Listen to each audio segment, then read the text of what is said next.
But do you know what I mean? I can't come up with inspirational quotes that I haven't stolen from other people. Do you know what I mean? So, yeah, I They're don't all know. stolen anyway, aren't they? They're all stolen for Yeah, this. they're all Right. written on Kira's wall. I know, and then they're all going to be a tattoo somewhere as well. So you can just go Oh, right. have you got Beautiful. tats? Yeah, I got tats. I got a big one here and one here. What does the big one say? I don't know about the big one. Tell me about the big one. This is like abstract. It's like a drum with sound waves and stuff. It's all like here, and then I've got pyramids here. Gemma, how do you not know? Well, because you The know, fuck? in I feel like we're really touching somewhere here, this, guys. yeah. So I don't know. I think we need to go on holiday. Then then I'll see them. Okay, I only I- ever I see this would- bit of you. true. Have you got tats, Gemma? Absolutely not. Yet. Never, ever, ever. I think I'm the only I- person, apart from my boyfriend, partner, who, yeah, we don't have any. I haven't got any either. Yeah, I know. The thing is, right, I walk out of Subway regretting my decision. Do you know what I mean? I'm just like, oh man, should I have gone for the meatballs? I'm going to regret this the rest of my life. Like, I am so worried that I don't want something stamped on me for that moment. I overthink these things. I would love a tattoo. I look at people like, you're watching like Glastonbury on TV and like these cool like rock stars over there, like tats and whatnot. And I'm like, oh man, I really wish I didn't care what people thought about me enough to just like get stuff on. So yeah, I actually came really close. I nearly got something last May. I went into the parlor and everything, right? And we had it all set out, and we were like not ready to go, but it was like, yeah, we'll book you in for 2 weeks. I paid the deposit and all that kind of stuff. And then I told someone what it was, and then one person made like, it wasn't even a nasty comment. They were like, oh yeah, that's a little bit strange kind of thing. And I was like, whoa, we're not doing this anymore. Like, do you know what I mean? Like that one person, maybe one day, maybe like when I'm like 80. And What was I it haven't gone- though? What was it? It was. So it was going to be. So are you guys familiar with the Legend of Zelda series? I know, I know of it. Yeah, It's going to get very geeky here. that's all fine. right, Go okay? for it. You're welcome. Anyway, that like in the game The Breath of the Wild, you get like these you have to like tame these things, and they're all different animals. So one's like an elephant. But I was going to get my kids 3 favorite like things. Like Drew loves flamingos, Etta loves unicorns, and Dexter loves trains. So I was going to get a train, a unicorn, and a flamingo in that style on my forearm. But I don't know. I just freaked out, and yeah, maybe one day we'll see. I want a palm tree now. That's another thing. Is like I always go to the next thing I want. I want a palm tree here now that we saw on holiday, and it brings back amazing memories. And I want to look at it and think of those memories. But then in like a year's time, I'm going to be like, oh, I wish I got a flipping like I don't know sunset instead of a wave. This is how sleeves are made. Yeah, I Just- was going to just say that saying. sounds like now Yeah. you've got 0, but next week you might be covered. Yeah, not yet. Anyway, what are we talking about? Drums. Wow. Hello. That was a great intro. I loved it. Me too. Oh, we're are we keeping we're that keeping in? Are we we're keeping gonna that keep in? that. We're in. We're in. I wanted to start by saying that I think a clickety click should be an official rudiment because I love them. Oh, thank you. Yeah, I was trying to come up. That was the digga one. Yeah, that's it. When I got booked in to do that Evans room at the UK show, I was like, how on earth do I make stick tricks on a practice pad? It's just like, how am I going to do this? So that was one idea I had, and then like the throws as well and all that kind of stuff. But yeah, thank you. We should make clickety clicks. It should be in like the American 40 official That's what I think. rudiments or whatever. Should be on in all the books. Can you tell us the creative process behind each reel, if there is one? But I'm sure there is. I'll go for a run or go for a walk or like something like that, and then I'll have an idea, and I went, oh, I can try that. I don't often like it when if I get like if I get a company say, hey, can you put this in a reel? Can you do this? Can you do that? I don't often know how to deal with that. So, if someone sends me like a pair of headphones or something, like really struggle to find a creative way to put them in a reel to make that company like happy. But, I'll go for a run and be like, oh, I could dress as a ninja. The creative process is it starts with an idea. I will Like I haven't got a very long time to film reels. Like I get like a Monday morning today. This is taken from my real time. No, I'm joking. I've retired for this year doing it anyway. This is the time I get, and I only get like a 3 hour window. And I know you both film content.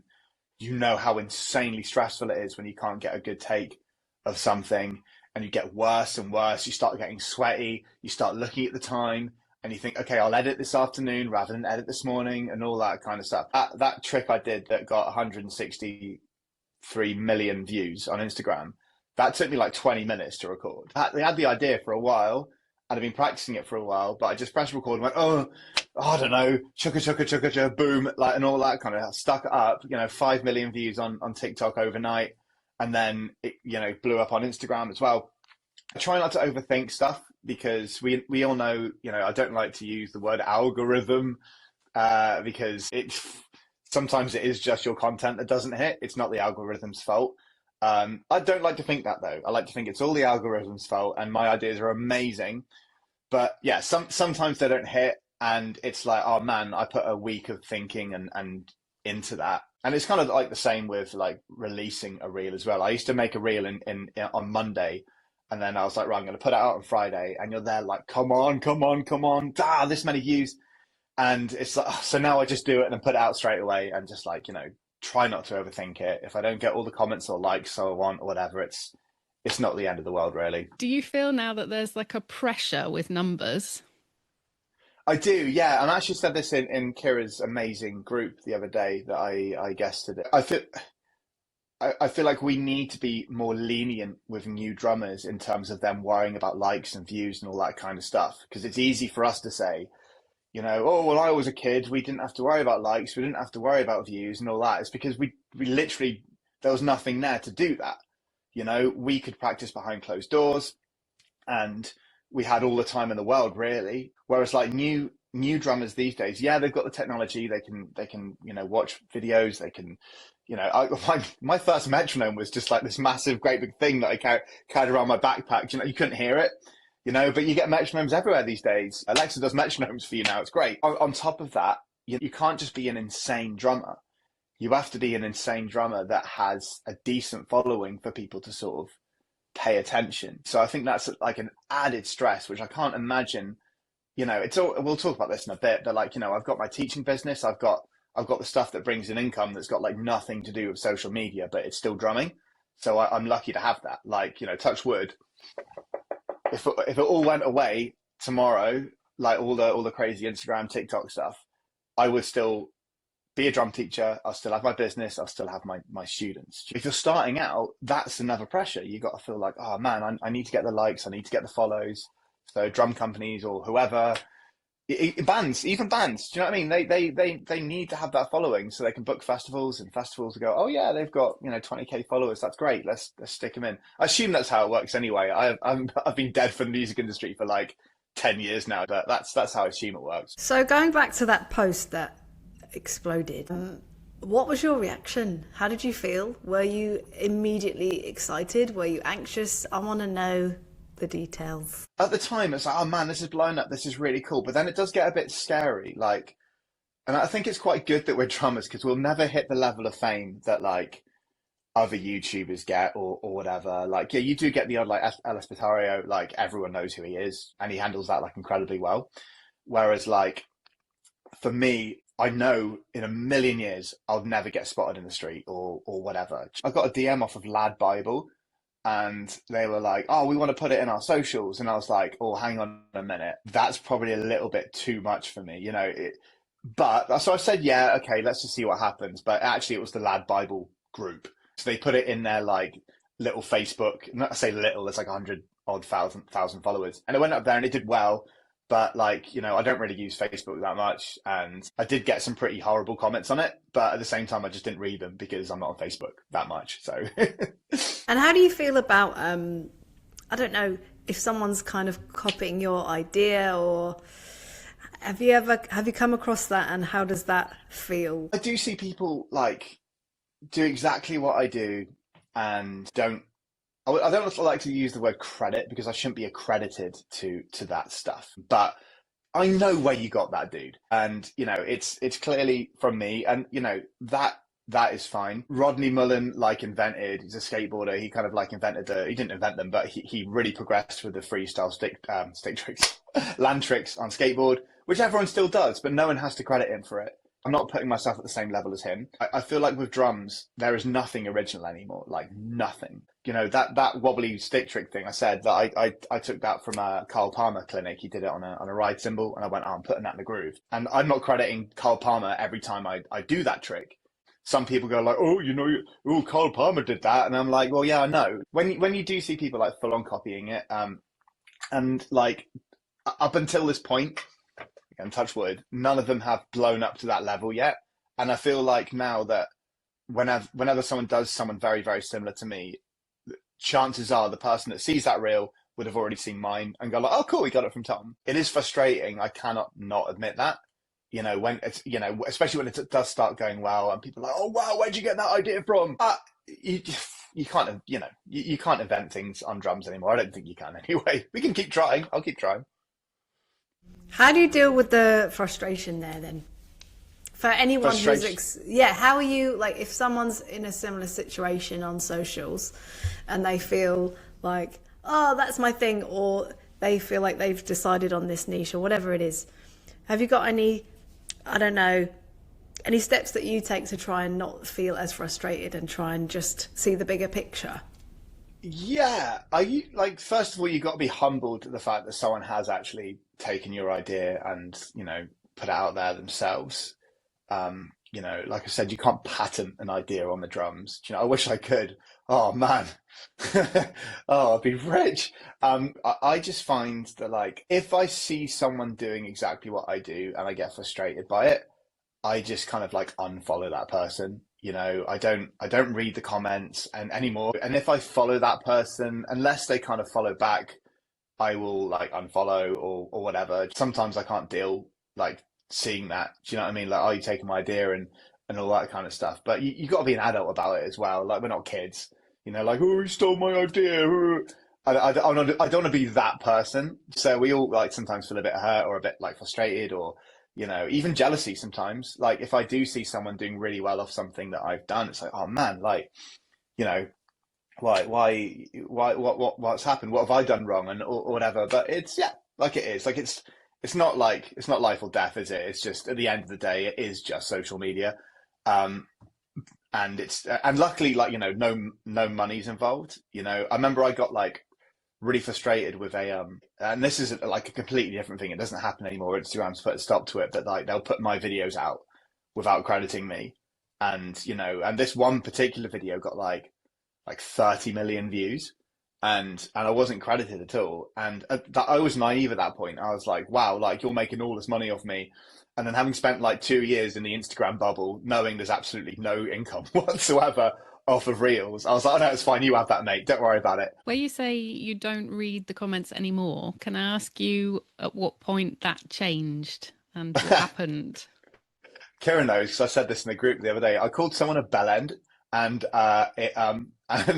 and lo and behold, 2 days later, my Instagram account, I had 270 odd thousand followers at the time, just got taken down, gone.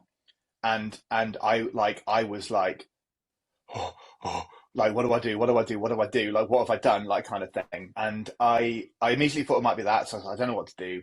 I've got a verification, which really, really, really helps. Kira talk to me about that at the beginning of it all. And I think I got it back quicker because of that. I had to send my identity and all that kind of stuff to them. And within 10 minutes, everything was back to normal. And I was like, oh, great. So I don't know, I put it in a few sort of private forums I'm in, oh, this happened. And I'd be like, oh yeah, maybe they've got these AI crawlers around, might have seen that hate speech or something and, got rid of me straight away. But it was so scary because it said, when I got the email from Meta, it was you've got 30 days to try to redeem your account. If you fail the first time, you'll never get your account back again. So I was just what do I tell Evans? It was pretty scary. And so at that point then, I've been a lot more diplomatic with comments. I do often write sarcastic replies, but I try to make them as nice as possible. It's not worth me losing like a part of my career over getting annoyed at someone on Instagram. I put a reel up the other day that I did like a year or two ago. Basically, I'm batting away hateful comments, and that's how you're supposed to do it. Just like whatever, just get rid of them, delete them, like whatever.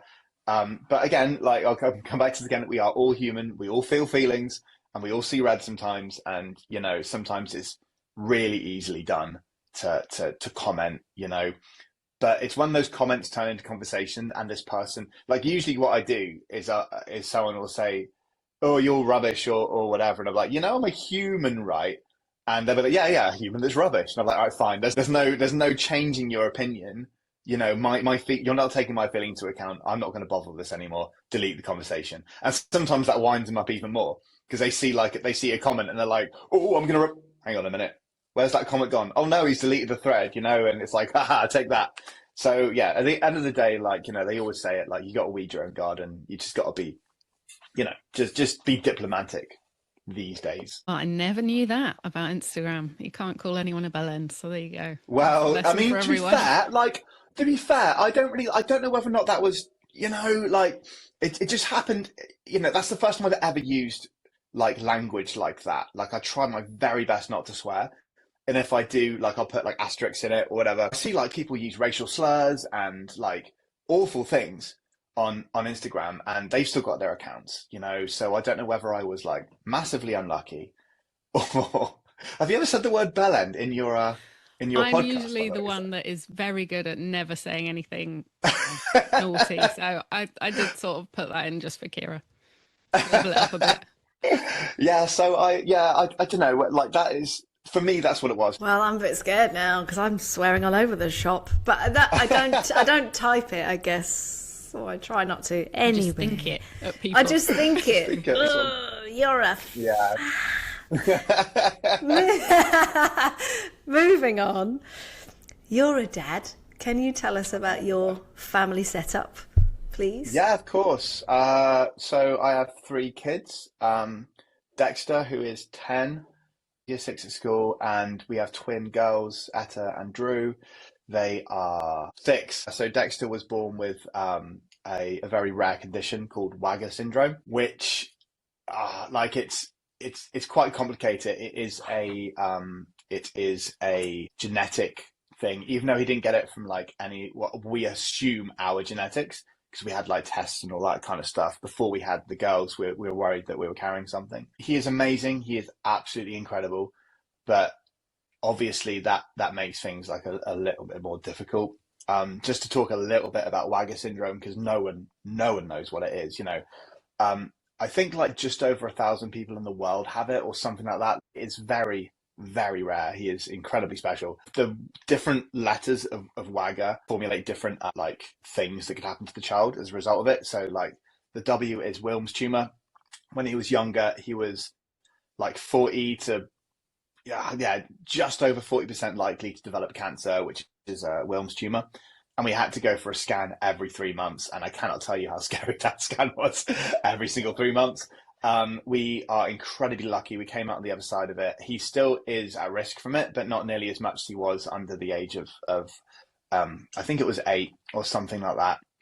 Aniridia, he has no irises.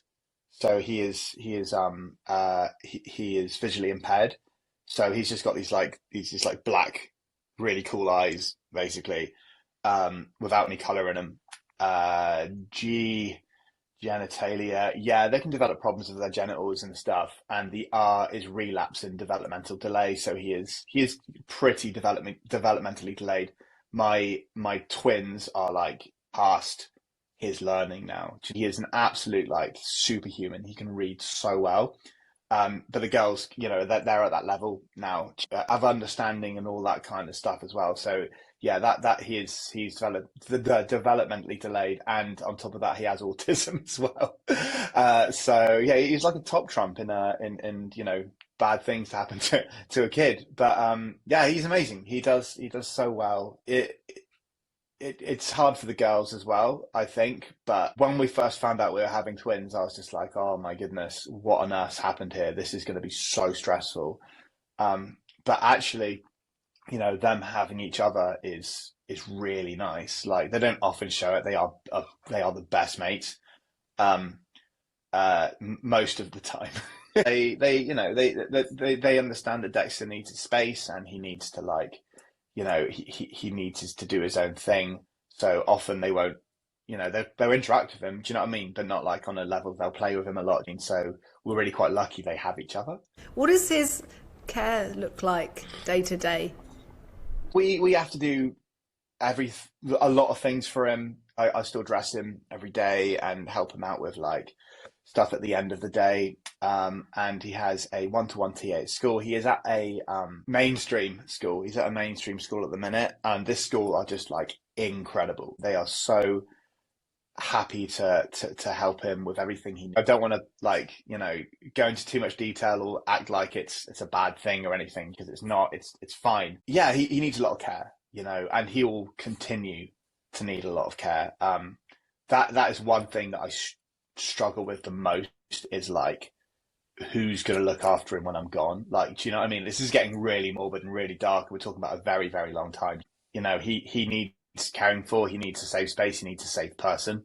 And hopefully though, AI is very good. They'll be able to make an AI version of me in like 50 years time or something. And a more patient version would be really good as well. And more handsome maybe as well. They can adjust like the skin and stuff. I don't know. I think that's something that is a lot of parents worry about their children anyway. You're not just thinking about getting them to adulthood, but it's beyond, and making sure that he's taken care of. That is it's a whole other level of worrying.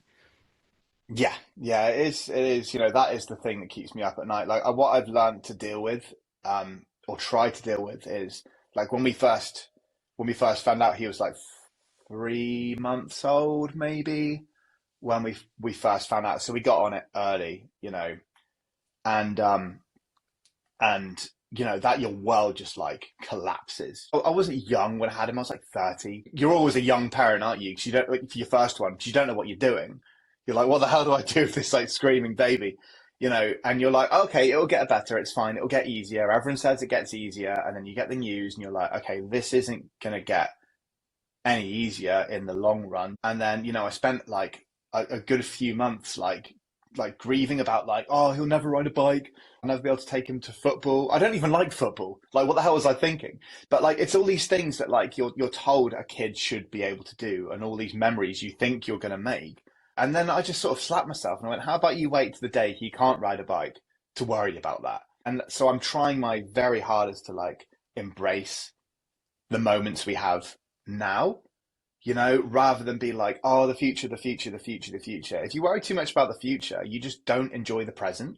When we first had Dexter and we had the twins, and we had the twins just before the pandemic hit, and I whinged and whinged and whinged about like, these people without kids, they can just play PlayStation all day or go for runs whenever they want, and oh, boo, I'm stuck here. And you look back at photos and you're like, oh man, they were really cute. Why didn't, And so like at the minute, I'm like, okay, right, I am trying my absolute hardest to enjoy what's happening now, even though what's happening now is, what am I going to be like in 10 years time?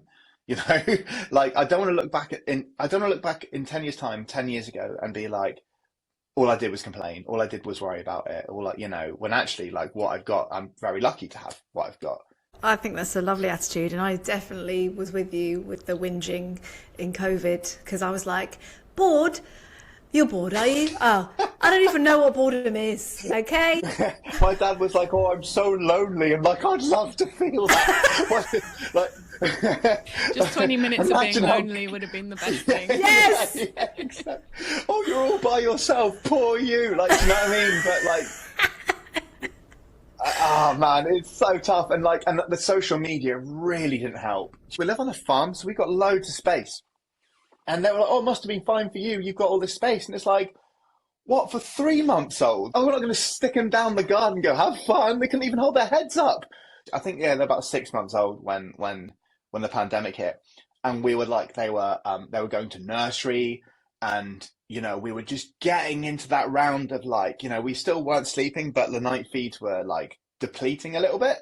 And it was like, oh, life's happening again. Then it stopped. Obviously, the aftermath of it, like they opened the schools, opened the nurseries again, and all that kind of stuff. So it wasn't like, is this going to be for life? It was really hard. I think when children are little, it's like everything feels even longer, doesn't it? We've all got 6 year olds, haven't we? So, Yeah. Oh um, well. or almost 6. And yeah, it just felt like the longest time. Like 3 months felt like 3 years. And now I think, Mm, oh, that was the most precious time when they were such little babies. And, it was actually pretty it's stress so free. But hard.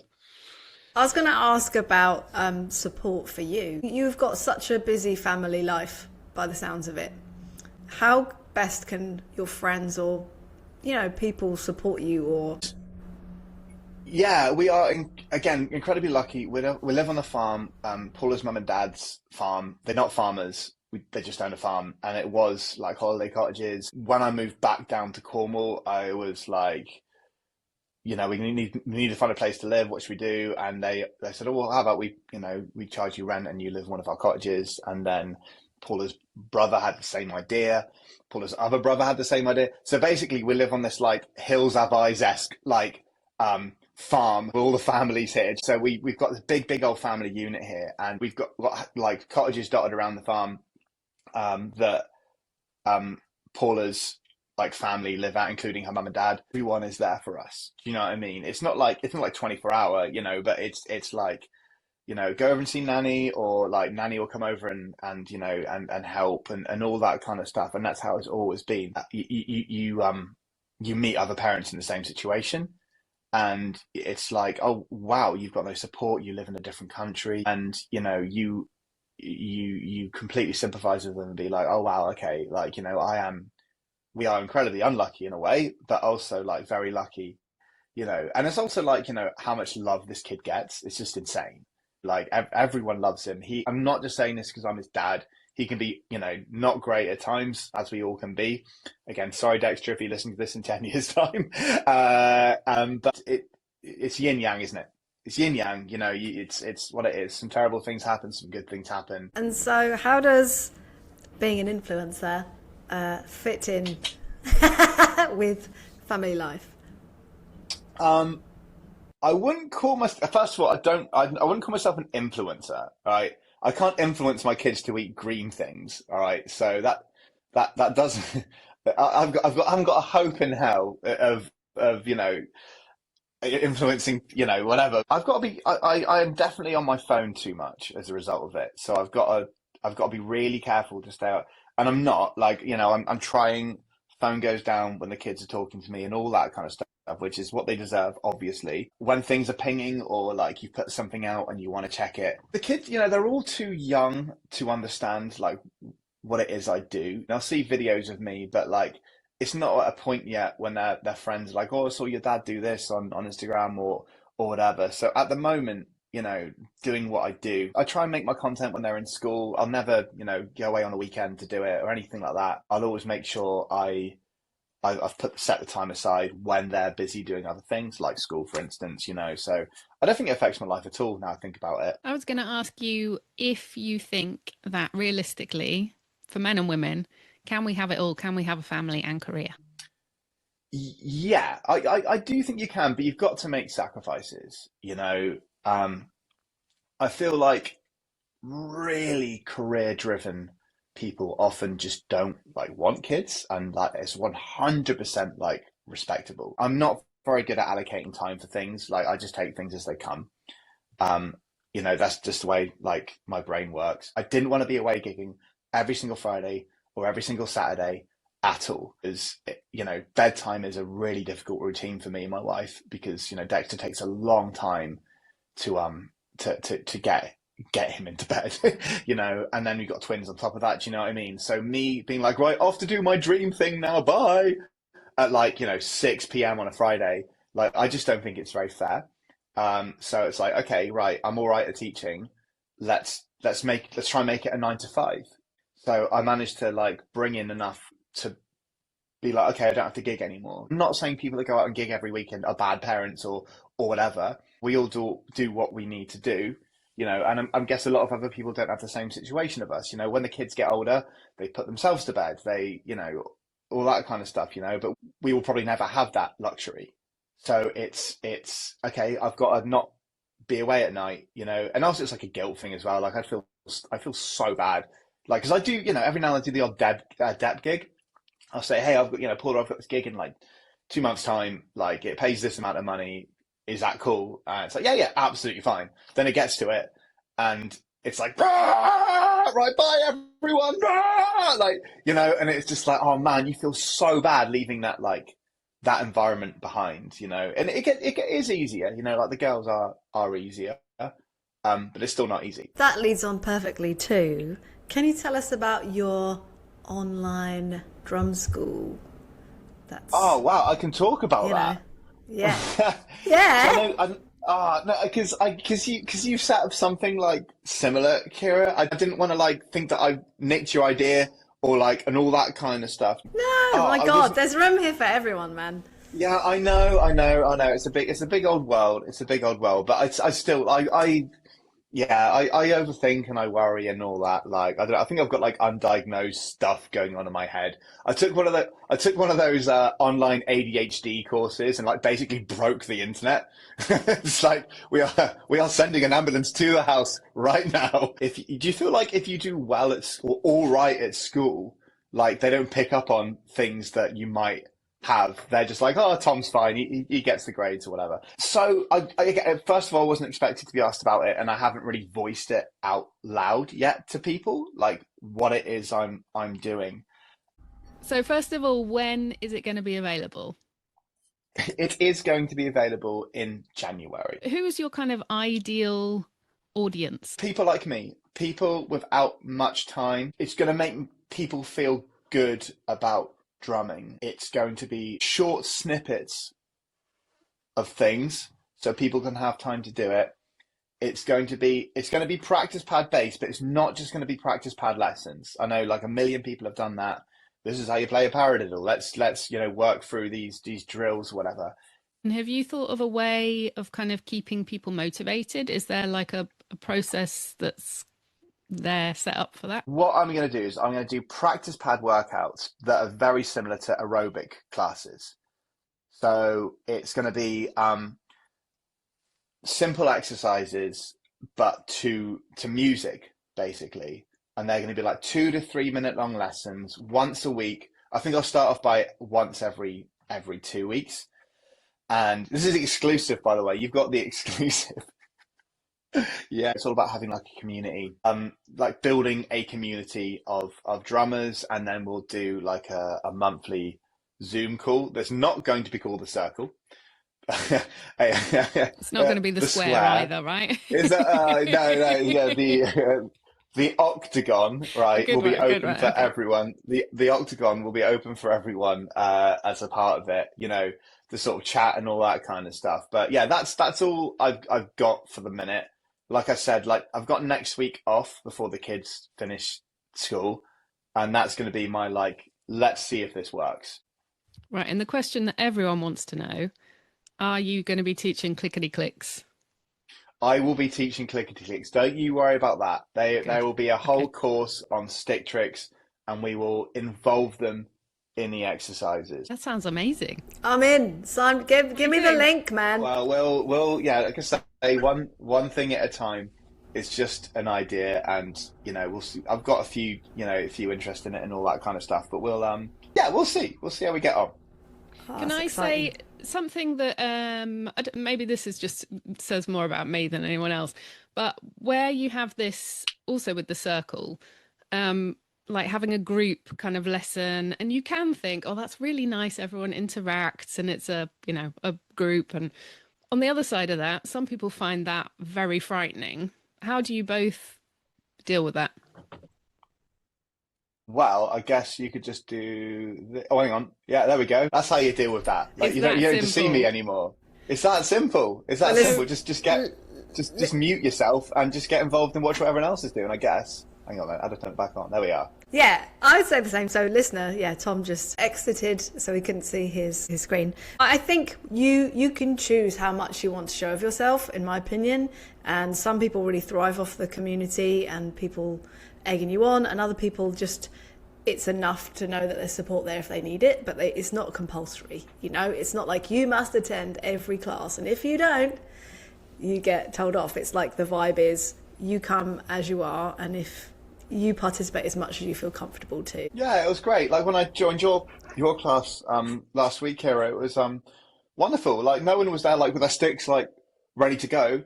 It was there just hanging out, you know. And I'm hoping that like, when I get around to it and we manage to do these monthly name in incoming, no idea what to call it, Zoom call, why not?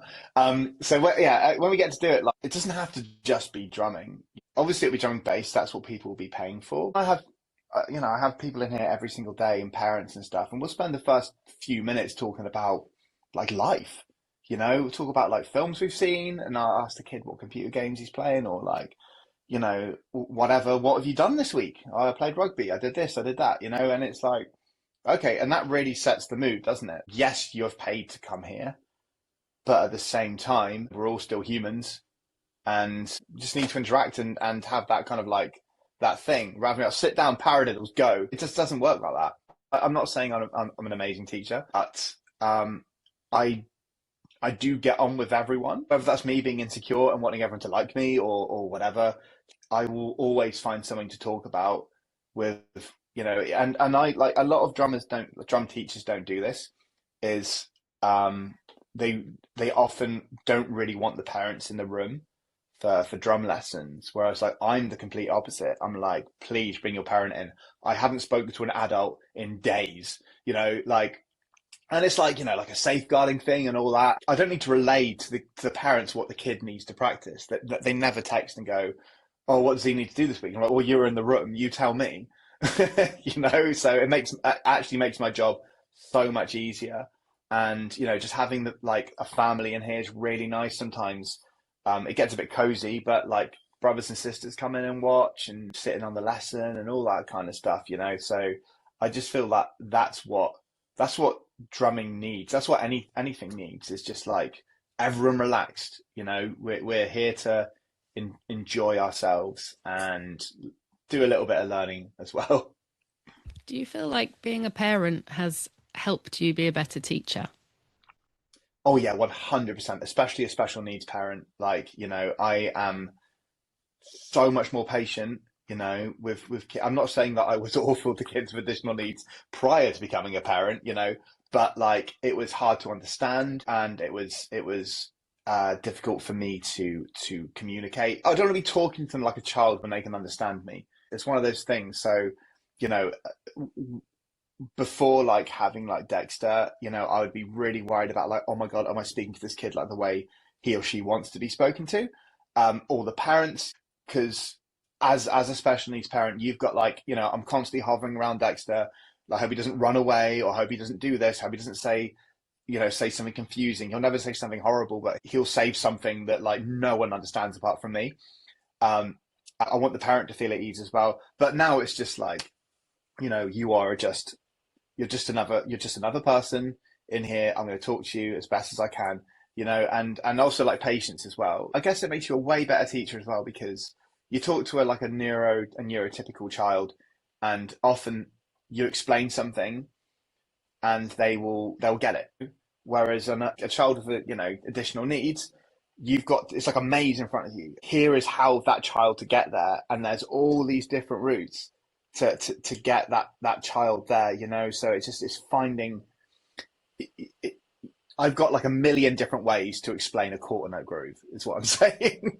I say a million, probably like 4, but you know, each of those works, and if it doesn't, I find another way. We wanted to ask you about the UK Drum Show and the Evans Room. Ooh. And what you did in October. So it was all put together by Bob. We all know Bob, legend that he is. He texted me. It's a bit like Nick Fury from for the Avengers. He was like, I'm putting a room together. Like, do you want in? And I was like, no questions. Like, yes. If you're listening, Neil, the UK Drum Show Plymouth would be very good, is what I'm saying. All right. Even Bristol, I don't care.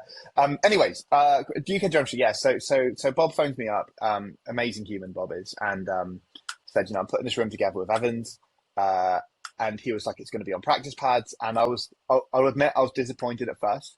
I wanted to do the yeah, I'm on a drum kit at the UK show, blah blah blah blah. But I was like, no, what, I can make that work, and this is one of the reasons why I'm going on to this drum school I'm launching, because I love playing on a practice pad. I love the controlled noise of it.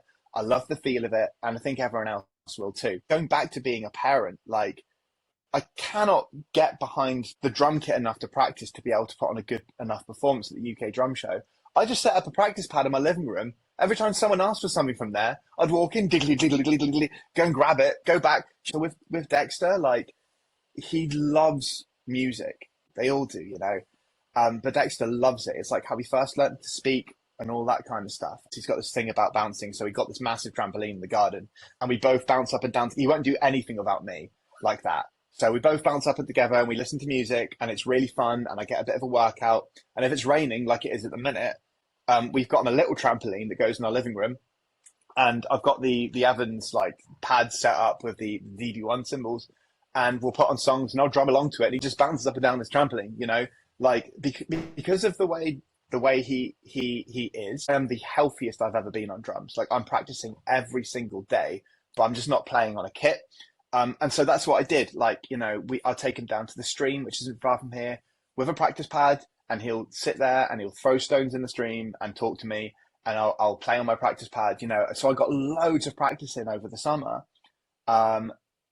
leading up to the UK Drum Show. So I went in there like Uber. So before I did that, I did a clinic with Shane Hawkins in Newquay, and that was stressful because I had to try to get as much practice in on a kit as I could.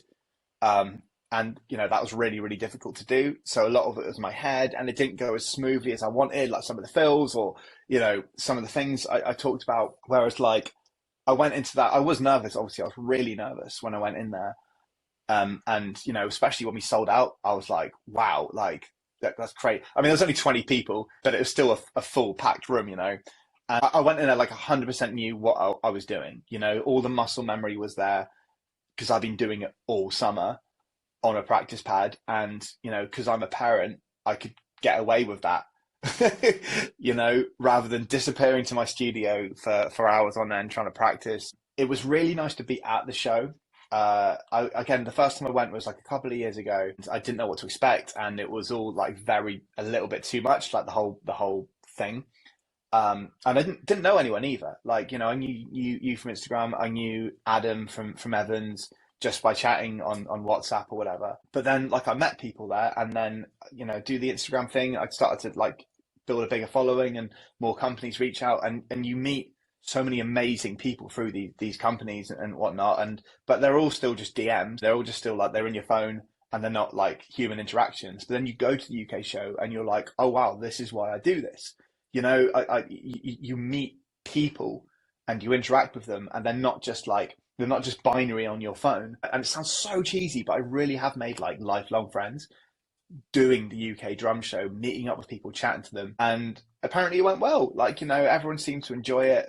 I'm getting better at public speaking, making people laugh, and just getting people just relaxed and enjoying themselves. I went to Will's one as well. He was the same. He was absolutely amazing. In our head, we want to try to impress people. We want people to come in and be blown away by how fast our double stroke rolls are, how in control we are of our rudiments. Whereas actually that can be off-putting to some people. They just want to get involved. They just want to play along with you, and they want a good mentor. They want someone that's going to spur them on.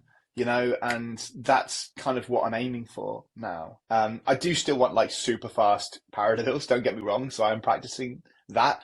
But I'm just trying to take the pressure off a little bit. Everything's already been invented on the drums. The best educators are out there doing what they do. You just have to sort of find your way of giving that information, I guess, and keeping people it's all about who you get on with. Well, from my point of view, you seem very relatable, very kind. You obviously think a lot and want people to do the best they can. So stay exactly as you are. Oh, I'm a thank you fan. so much, Gemma. Oh, thank you so much. That's so kind. Same. I thought Kara's gonna be like, nah. No. I don't like the vibe. What do you think? Never. Kara? Well, you know. No, I can finally do that thing. Hit the stick the and stick. catch Yeah, it. yeah, Well, yeah. I'm getting there. I'm not like you, but Oh, Thanks that's for so the much fun. inspo. That's awesome. It's cool. No worries. Thank you for coming on and for your time. Bloody loved it. Yeah, Loved thank it. you. Oh, thank you. It was great. It feels like therapy. Can I come on next week, please? Yeah. Don't have to A record. few people have said No, it's a it's bit like- like doing therapy. Oh. Right? I'm sorry. Oh, this feels good to like let it all out. But That's what we're here for. Yeah, I'm worried my wife's going to listen back and be like, "You never told me that." Like, oh God. We can do you know what I couples mean? therapy if she wants to come on as well. Yeah. She, Yeah. honestly, Together. she is I cannot, like, honestly, if it wasn't for her, we would be in a very different situation with Dexter. I can't come on here on a Drummer Mamas podcast and not talk about how amazing this kid's mama is. Like, she is up to date with all of his medication, all of this and all of that, knows every club he's going to, and I'm like, all right, okay, whatever. I try my best to like stay on top of the admin, but she is like another world. So yeah, well done, Paula. All right, well, we'll book you in for the same time next week, and we'll carry on the conversation from there. Boom! I cannot wait. We ought to start charging. Imagine if we I started know. charging Well, fans. there's a market there, Gem. Thanks for listening to the Drummer Mamas podcast. We hope that you enjoyed this episode. If you did, please leave us a 5-star rating because it makes us more visible to other listeners. And we really do appreciate any comments or reviews. It makes a difference. Thanks again, and see you next time.